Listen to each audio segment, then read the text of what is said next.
While most teams have started their seasons, others are kicking off for the first time this weekend, and for more on that, you're going to have to watch FCS All-In. Welcome to the show, everyone. I'm your host, Alex Eshelman. Coming up, our analysts Sam Herder and Craig Haley will break down our game of the week, and later you'll hear from our guest picker, that's former Grizz star Samuel Akem, on his take on a number of matchups around the country. So suit up, it's time for our Week 3 episode. Senior FCS analyst of herosports.com, that is Sam Herder, and senior FCS editor of Stats Perform and the Analyst.com, Craig Haley. Guys, thank you for joining me this week and every week. Okay, game ball segment. Craig, I'm going to start with you. Who do you give your game ball to from week 2? I guess you can't quite say the WAC is back because the Western Athletic Conference is now competing under the United Athletic Conference banner. But what a week for the WAC teams. I mean, Tarleton has now won 2 in a row, 52 points in both games. I mean, Abilene Christian's off to a 2-0 start with good wins. And then when you have a quarterback named Maverick to pilot the offense, Maverick MacGyver, they're off to a great start. And then they added West Georgia for next year in the United Athletic Conference. So I just think it's a great week all around just for the WAC. I'm going to give my game ball real quick. I know this isn't necessarily with college ball, but SFA's Xavier Gibson, awesome punt for return for touchdown that he had with the Jets to win the game there. That's who my game ball is going to go to, is Stephen F. Austin. Sam, who does your game ball go to? I'm going to split this up a little bit because, I'm going to group in Southern Illinois, Fordham, and Idaho together. Those are 3 FCS programs that all got FBS wins this last weekend. And, we always love to see those FCS over FBS wins, even more so after the FCS didn't get any of those wins in week 1. So those 3 programs, game ball to them. And then I also want to acknowledge Dylan Lobb, New Hampshire running back. He just absolutely went off in a near FBS win over Central Michigan. And keep in mind, he's a running back, but he had 7 carries for 30 yards and a touchdown, 12 catches for 295 yards and 2 touchdowns, 1 kick return for 28 yards, 1 punt return for 18 yards. I mean, he's a all-purpose, all-elite player, all-American level guy for New Hampshire. He has been for a couple of years now, but I think even more people from a national landscape took notice of Dylan Lobb because, he did it against an FBS opponent. We will talk about more stats coming up in our Game of the Week segment. That is Holy Cross versus Yale. Stick with us.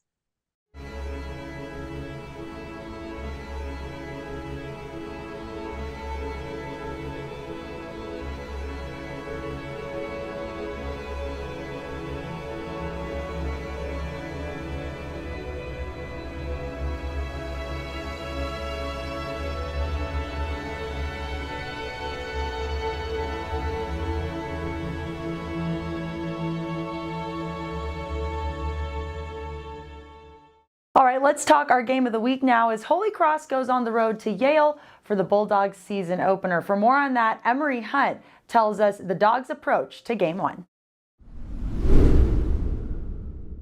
Expectations are high for the Yale Bulldogs this season, and rightfully so. The reigning Ivy League champions return a plethora of talent from last year's roster this upcoming season, but the Bulldogs are definitely tired of talking about 2022. Last year was last year, and this year is this year. We got a brand new team. I mean, though we have a lot of guys coming back, it's a different team. Each team is different. One of the big words for us was to elevate. What we did last year is good and all that, but the true sign of a winning program, championship program, is can you elevate? Can you get better? Nolan Grooms has already set a high bar with his play. The dual-threat quarterback finished 2nd in the Ivy League in rushing, while also throwing 1,700 yards on his way to being named the Ivy League Offensive Player of the Year. Yet, Yale head coach Tony Reno says he's been most impressed with this quarterback's growth in the offseason. What makes Nolan is that he's incredibly competitive but incredibly driven. So he's improved so much from last season to this season, because of that reason, because he's so self-motivated. He's improved his passing, he's improved his ability to make decisions, his leadership abilities. I grew up in a football family. My dad was a football coach. So football sort of been my life growing up. Being a coach's son, you're around a lot of talented players. And I feel like all those talented players sort of had that drive and, a competitive sort of edge to them. and me just personally, I feel like I'm such a perfectionist, where something goes, it irks me. It burns deep down in me. And so that just me just being that sort of person, when you go back and watch some of the games last year, I missed a lot of things. And so that's what I wanted to sort of improve on. And Coach Reno's squad faces what he called the toughest season opener he's encountered in his 12 seasons as they welcome in 5th-ranked Holy Cross to the Yale Bowl. Bob's done a great job up there with that football program, and credit to him and his staff and his players. And they've really built a machine that has been a top team in the country for the last 5 years, and even more than that, specifically the last 2 years. National quarterfinalists from last year, Holy Cross presents a challenge, but it's a challenge that the Bulldogs senior class is ready to take on. They had a great run last year, and obviously they're coming off a weekend where they almost knocked off a Power 5 team, Boston College, ACC school. So it's for me personally, I love sort of playing these games early in the season. It's a measuring stick for our team. There's a big physical, do everything right team. They got a great coach over there, and they really got a good program. So they're going to come in, they're going to play their game. They're going to want to run the football. They're going to be physical up front, and it's going to see what we're made of. For the FCS All-In show, I am Emery Hunt, the czar of the playbook. These Bulldogs are the top dogs.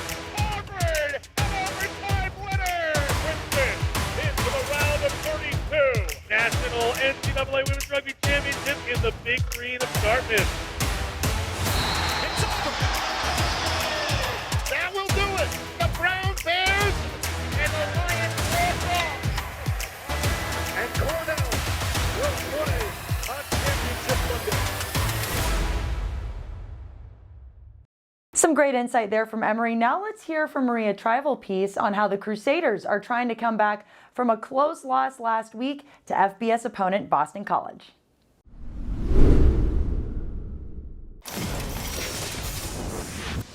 Hi, I'm Maria Trival-Peace in the Patriot League studio for FCS All-In. When Holy Cross coach Bob Chesney arrived in Worcester in 2018, he had taken over a program that had won just one Patriot League title in 26 years. It didn't take long for the success to come, as in year 2, Coach Chesney led the Crusaders to the first of 4 straight titles.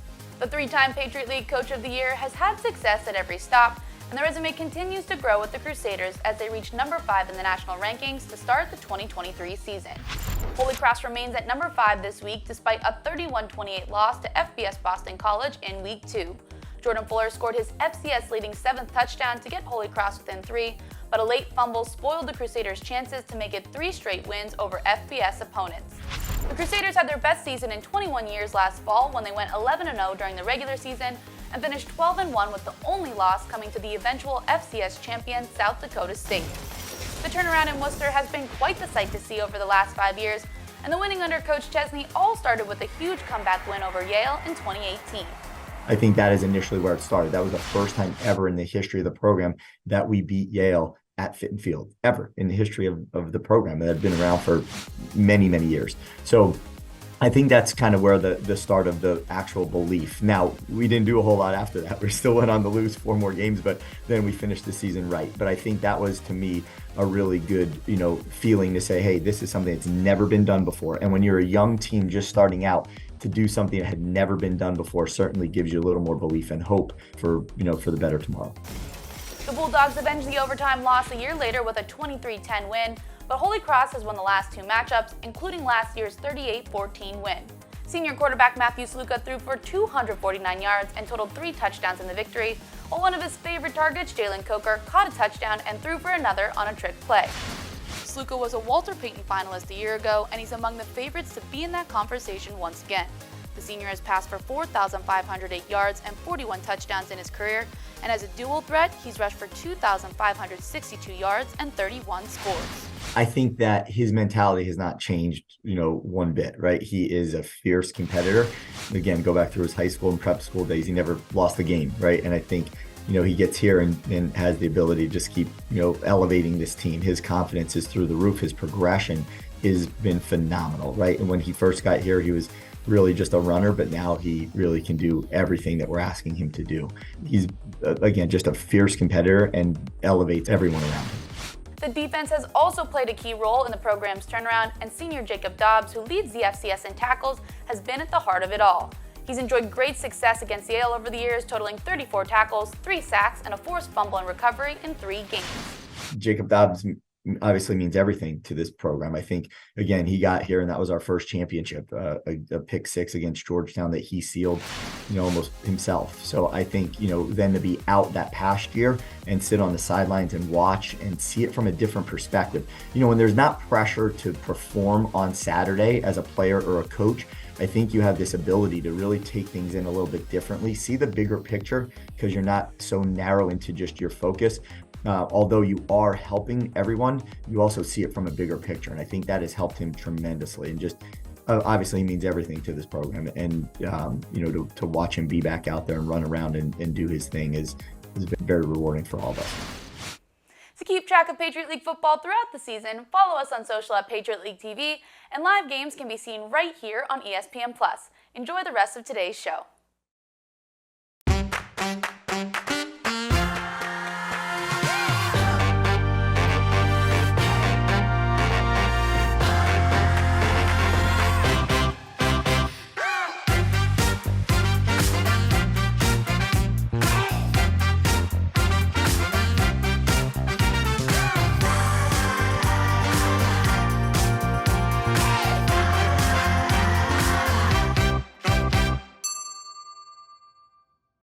Welcome back to FCS All-In, our Week 3 episode. Alex Eshelman, Sam Herder, Craig Haley. We're here every week for the rest of the season, so be sure to tune in. This is our Game of the Week segment, Holy Cross versus Yale. Craig, I'll start with you.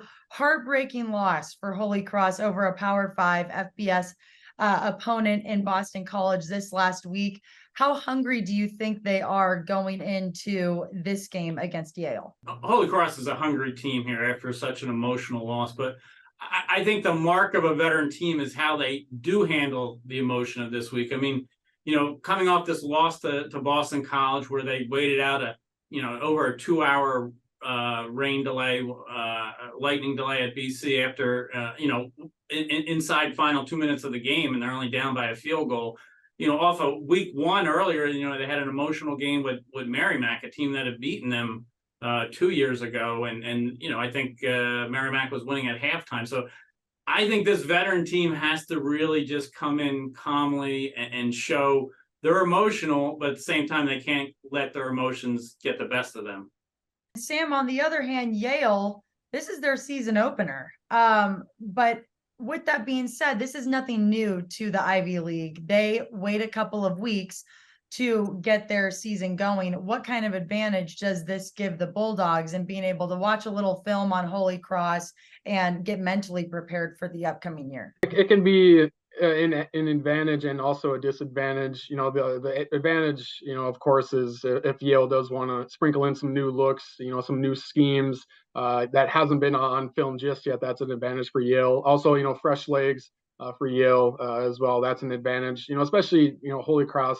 We talked about, maybe some mental fatigue after that heartbreaking loss, but also, the physical fatigue, because when you play a Power 5 opponent, that is a very physical matchup, especially, in the trenches. Now, Holy Cross did get that 2-hour break. Both teams got the 2-hour break last week, toward the end of the game during that rain delay. But yeah, physically, Holy Cross might not have, its legs quite like Yale does, but it also can be a disadvantage as well. Usually the first, from week 1 to week 2, that's usually when a team makes its biggest strides because, they tried something new on offense that didn't work, or maybe they have a new look offensive line or a new quarterback or, new linebacking core, whatever the case may be. And things maybe just aren't gelling like they are in week 1. And then they make some adjustments in week 2 and they get a whole lot better. That can be a disadvantage for Yale, where Holy Cross has had a couple of games to execute at a high level, where Yale, maybe they have those first game, not jitters, but, kind of those first game hiccups that you usually see. Player from each team that everybody should have their eyes on. Craig, let's start with you. Matthew Sluka from Holy Cross, their quarterback. I mean, he's just, do everything, the emotional leader, definitely, the one who sets the tone for Holy Cross and has been for several years now. I'd say him. I guess you could look at, the running back duo of Yale. I mean, Trey Peterson, Joshua Pitzenberger, they combine, part of a great rushing attack with their quarterback, Nolan Grooms. But, you have to think 2 running backs with them. Jacob Dobbs, also a star middle linebacker for Holy Cross, who's going to have to defend that run. He missed most of last year, but he's back now looking like his All-American self. For Yale, they have a lot of guys coming back, 14 All-Conference guys coming back.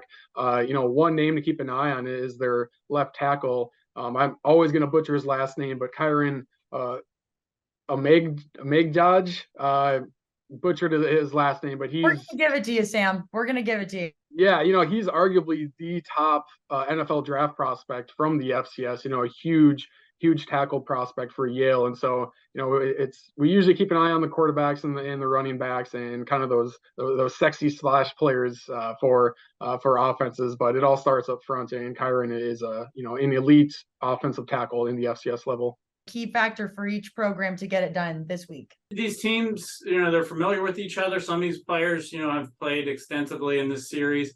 I think for Yale, we mentioned the running back and their quarterback. They want to establish the run here and make Holy Cross have its defense out on the field and feel those couple games they've already played, sort of make Holy Cross tired by running the ball. I think reverse, Yale is geared up all offseason, envisioned here what they want to do. At the same time, I think Holy Cross can throw in a wrinkle. Last year, Jalen Coker, their wide receiver, threw a touchdown. Something like that, really like that Yale isn't ready for. Take the lead on Yale and then kind of get Yale out of the rhythm they've always envisioned here. Yale, I mean, you have to keep Sluka in check, which is, of course, easier said than done. But he can hurt you with his legs, he can hurt you with his arm. Probably the best strategy to put some type of quarterback spy on Sluka, whether it's a linebacker or a safety, just to make sure he doesn't hurt you too much with his legs. Because when things break down, that's honestly almost when Sluka gets his most dangerous, is when he kind of improvises on the field. Then a key for Holy Cross, I think, is just to out execute Yale. I talked earlier about maybe those first game hiccups that we sometimes see college football teams have, and Yale might have a couple of those as they're adjusting to game action. And so for Holy Cross, just play a clean game, out execute, maybe take advantage of some mistakes that Yale has to get a win here. A Patriot League, Ivy League matchup you will not want to miss, and we will be back with more. It's our Pick'em segment coming up. The Patriot League is dedicated to the development of the student athlete through excellence in athletic competition, challenging academics, personal growth, and contributions within their communities. The Patriot League places among the NCAA leaders in graduation rates annually, with graduates moving on to serve in all facets of society by using their talents and voices for positive change. We are today's scholar athletes. We are tomorrow's leaders. We are the Patriot League.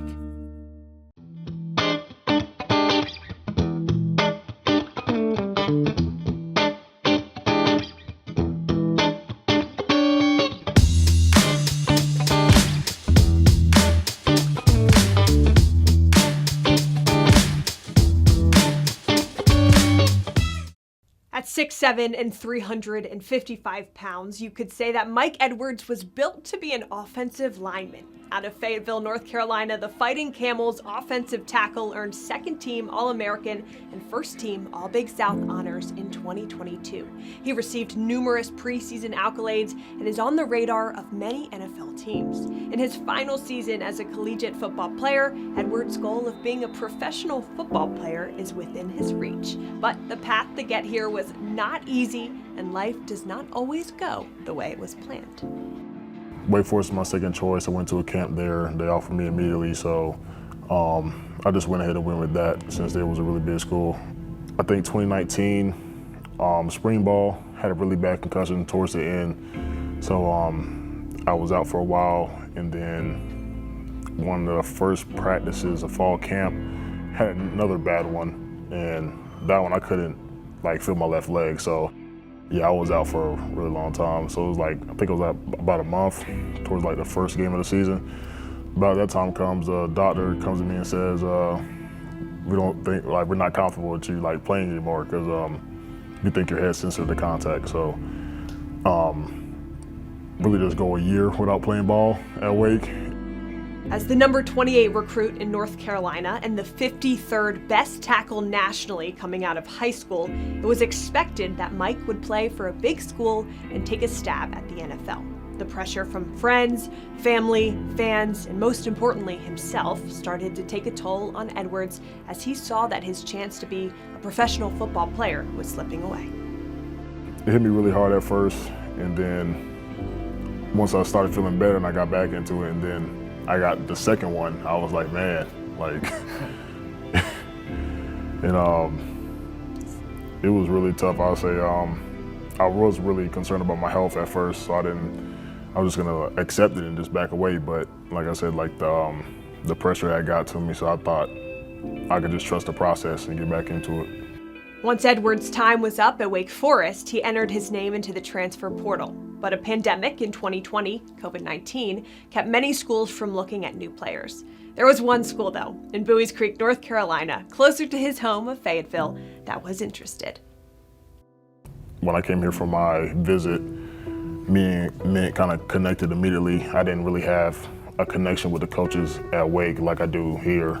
When you go to ACC or Power 5, you better be ready when you go in the door, or they gonna get somebody else to take your spot, right? Because they can go pick those type of people. We're gonna develop your whole person, and we can be patient with you along the way. And that's the difference between what we can do at Campbell and then what they gotta do at that Power 5 at Wake Forest. And that whole person development was exactly what Mike Edwards needed. After 2 years of not playing football, years of struggling with his weight, Mike wasn't sure if he could play the game anymore. He didn't know if he could live up to the external pressures, and his fear was that he may end up letting down all the people that supported him. Things did catch up to me mentally. I was like, there would be some times where I question if this is really like a thing I wanted to do or not.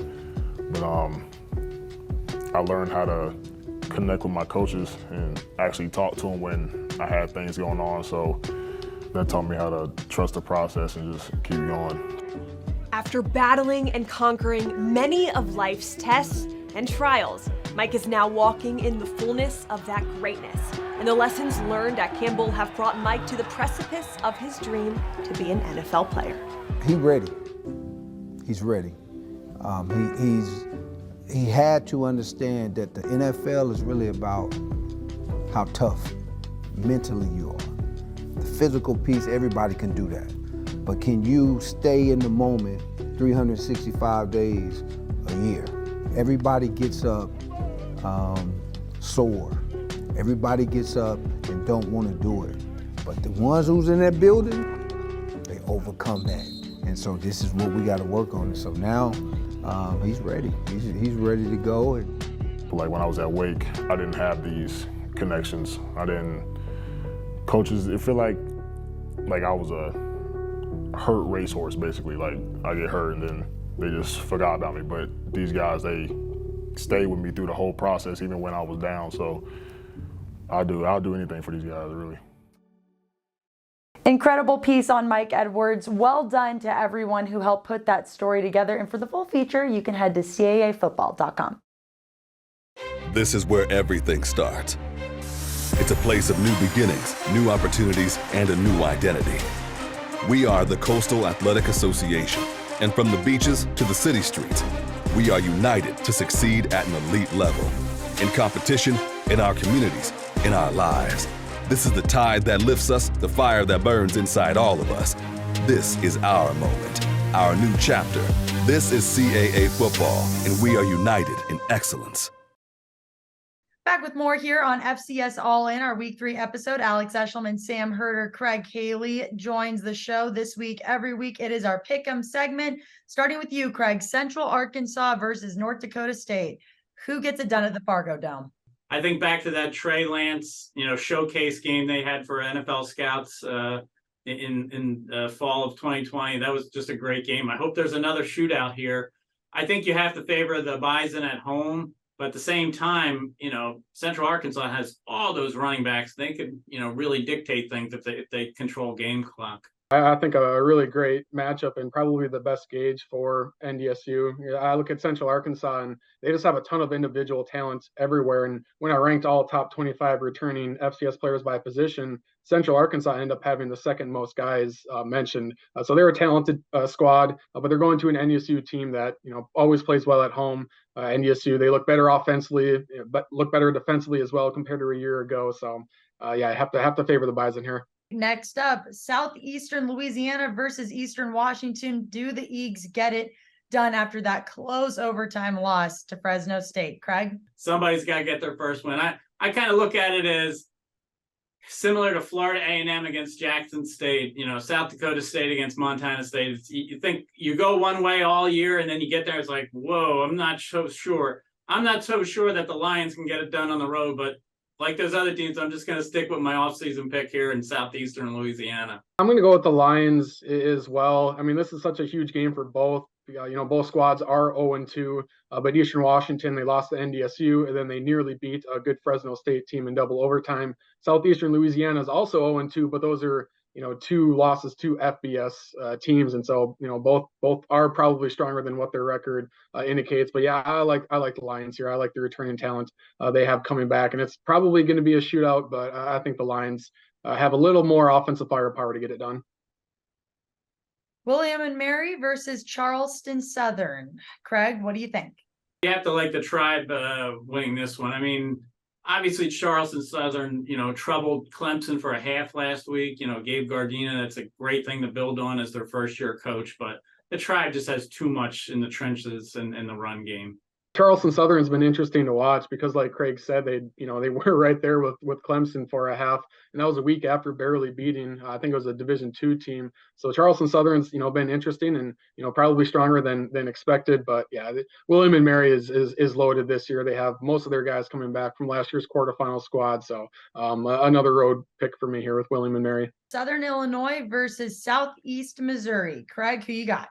You could go either way for sure. I mean, this is the war of the wheel, 91st meeting between these rivals. But, side point here, I mean, Hampton Howard, Illinois State, Eastern Illinois. I mean, those matchups with the war of the wheel, that's three here we got in week 3 that are over 90 years running. I mean, that's incredible for early in the season. I'm glad these non-conference rivalries are still existing. You can flip a coin. I'm going to go the Salukis on the road. You have to love the non-conference rivalries. I mean, we just saw one with South Dakota State and Montana State this last weekend. So let's keep it going. Sam, who you got in this one? If you had asked me 2 weeks ago, I probably would have went with SEMO, but I'm going to switch my pick here to SIU, mostly based off of how SIU's defense has looked the last couple of weeks. They absolutely shut down Austin Peay a couple of weeks ago. Last week shut down FBS Northern Illinois. And so SIU, I just really like how they're playing defensively. SEMO's offense is going to be really, really tough to stop with Paxton DeLaurent and Geno Hess in that squad. But just with SIU and how they're looking recently, I'm switching my pick to SIU in this matchup between two top 15 teams. UIW versus Abilene Christian. Craig, what do you think? Well, I talked to Abilene Christian earlier, and it's their physicality against UIW's speed here. I'm going to pick the upset and go Abilene Christian winning at home. Okay, I like it. Upset Central. Sam, do you agree? Abilene Christian, I had them as one of my under the radar teams. But I do like UIW here, picking a lot of road teams to win. But just with, UIW's offense looked a little suspect, especially their offensive line in their opening week loss to an FBS opponent. But then they really turned it around in week 2 and got the offense going. And so I think they continue that into this week. Abilene Christian, like I said, is under the radar and right on the cusp of being top 25. But with UIW and how they looked last week, I'll go with UIW. Southern Utah versus UC Davis. Do the Aggies get the win this weekend, Craig? Southern Illinois played tough opponents. They have Justin Miller at quarterback. I did expect more from UC Davis against Oregon State last week, but now that they're dropping back to FCS, they've scored over 40 points in 6 of their last 7 FCS games. I'm going to say they get back on track here at home. I like UC Davis as a playoff squad. Southern Illinois has been competitive. I think they had like 5 one-possession losses last year. And so, they're getting there. I do like Justin Miller at quarterback for Southern Utah, but UC Davis, I think overall just has the better roster and gets the home win. Our game of the week, Holy Cross versus Yale. Craig, who takes home the dub? I think the MVP is going to be the announcers if they can get Karan Amaghetto's name right throughout the game, because I'm not sure I'm even saying it right. It's a mouthful, but yeah, Sam was right. He's probably the first NFL draft candidate from the FCS. Watch him for left tackle for Yale. This is another toss-up. It is a great week of toss-up games. I'm going to stick with Holy Cross, but I could see Yale pulling a win here. What do you think, Sam? I think Holy Cross has a really great opportunity to go 10-1 this year, which, and I think they're going to go undefeated against FCS opponents. And I do think, they have an opportunity later on in the season for an FBS win. So I got to stick with Holy Cross here. I just think, they're going to be hungry for a win after last weekend's heartbreaking loss. And I think Sluka is on his way to being, a top 5, if not a top 3 Walter Payton Award finalist, just with how he's playing. And I think he's set for a huge year and probably set for a huge weekend as well. Thank you as always for your insight, and we'll be right back with more on FCS All-In.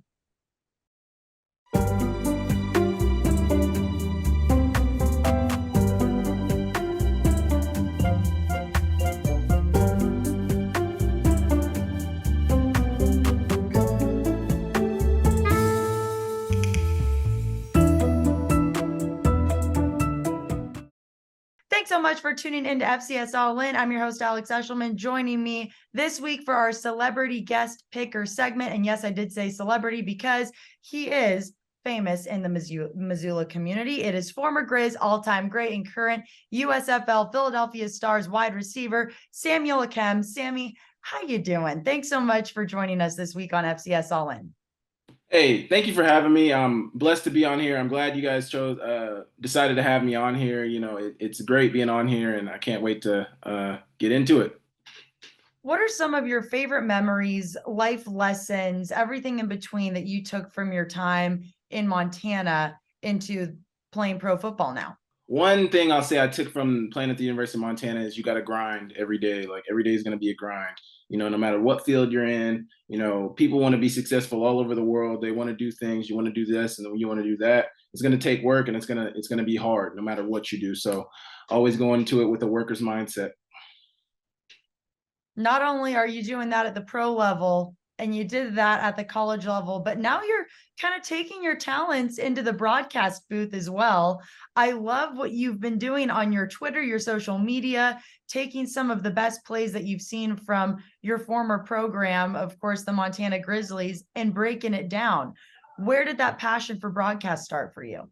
I think it really came to me last season when I wasn't playing football before I had signed with the Stars. I just sitting back watching football and I'm like, man, I freaking love this game. This game is giving me so much. It's freaking awesome. And I feel like I have a certain amount of knowledge about the game to where, I could pass that on to the next person or the casual fan who doesn't know enough, who doesn't know as much as I do. I feel like I can shed some of that knowledge. So that's really where it came from. Really, it's deeply rooted in my love for the game. But passing knowledge and being able to talk about the game is never a bad thing. So, I love that. Well, you are crushing it. I loved watching some of your highlights that you broke down. What's your favorite play call that you've made so far? I know the season's early, but what's your favorite play that you've seen from the Grizz so far? I actually haven't reacted to this one. This is a little sneak peek. I don't know when this is going to drop, but I'm reacting to one today where I know you probably saw at the Nash Fouch hit. I didn't even think about it when I made my initial video, but that one should have definitely been on there. So I was thinking about it, and somebody left a comment underneath my first video saying that they want to see the Nash play. So I'm going to do a reaction about that one. But to answer your question, that's probably my most favorite play I've seen. I haven't reacted to it yet, but that's the best play I've seen this season so far. I cannot wait to see your reaction. I mean, it went viral, definitely on the Big Sky Conferences pages. So we were very happy about that. And gosh, what a hit that Nash put on that guy. Just fantastic. So moving on, you are our guest picker, of course. So let's get right to it. First game, Central Arkansas versus North Dakota State. Who you got, Sammy? I got North Dakota State. they're going to run the ball. They're going to dominate the time of possession, and they're going to get the job done. I like it. All right, moving on. Southeastern Louisiana versus Eastern Washington. Ooh, okay. I'm going to go with Southeastern Louisiana. And I say this because I know they're both known for offense, but I feel like it's going to be a shootout, and I feel like Sila's going to come out on top. Good analysis there, Sammy. Moving on. William and Mary versus Charleston Southern. Okay. I'm going to go William and Mary. I don't know too much about Charleston Southern, but I know William and Mary is usually at the top of the CAA, correct? Yeah, they're usually at the top of the CAA, towards the top of the CAA. So I'm going to go with William and Mary. Moving forward. Southern Illinois versus Southeast Missouri. I'm going to go with Southern Illinois. They just got that big FBS win against Northern Illinois. So I think they're going to be riding high. You know, it looks like they have a good team this year, but we'll come to find out, because you can beat the FBS team and still lose the FCS teams, as we've seen before. So I'll be interested to see that. I like it. All right. Incarnate Word versus Abilene Christian. I'm going with Incarnate Word. I don't think it's going to be particularly close. I think Incarnate Word's going to put up a lot of points. Southern Utah versus UC Davis. Man, the former Big Sky guys, but I think they're going to get blown out by UC Davis. I'm going to be honest. The Aggies are definitely looking good so far this year. Something about Dan Hawkins. He's getting it done, definitely, with Miles Hastings and company. Okay, last but not least, our game of the week, Holy Cross versus Yale. Man, gosh, I'm going to go with Yale. I feel like the easy answer is to go with Holy Cross, but you know, Yale plays a good brand of football, and I feel like they can get the job done. Okay, they're going to start their season off 1-0, according to Samuel Akem. Last question for you, Sammy. We were talking about this before we did the interview, and I just really admire the fact that you have excelled everywhere you've gone. You know, you grew up in Oklahoma. You moved to Montana, for crying out loud. Now you're on the East Coast, and you've been able to capitalize your experience on and off the field in all the places throughout the country. What's your advice to student athletes at the Big Sky level and beyond, or even high school and before that, Pop Warner even, on how to succeed no matter where you are? Keep a positive mindset, first of all. Go into it, like I said in the beginning, with the worker's mentality. Always never be afraid of the grind. You know, that's something that I had to perfect when I was in high school as a young kid. I had to find out what my drive was, what my grind was going to be like, and what kind of person. It was really when I was developing what kind of person I was going to be. I didn't know at the time what I was doing, but, you know, I've always had this type of work ethic. So I think work ethic is the first thing you need to be successful, and keep a positive mindset and always believe that good can happen to you, because it can. I love it, Sammy. Thank you so much for your time. We hope to see more of you, not only at the Big Sky level, in the broadcast booth, but beyond as well. Good to talk to you, and I'm sure we'll talk soon. Yeah, thank you. That's it for our week 3 episode. Thanks so much for tuning in as always, and we will be back with more FCS content next Friday. Have a great weekend, and we'll see you soon.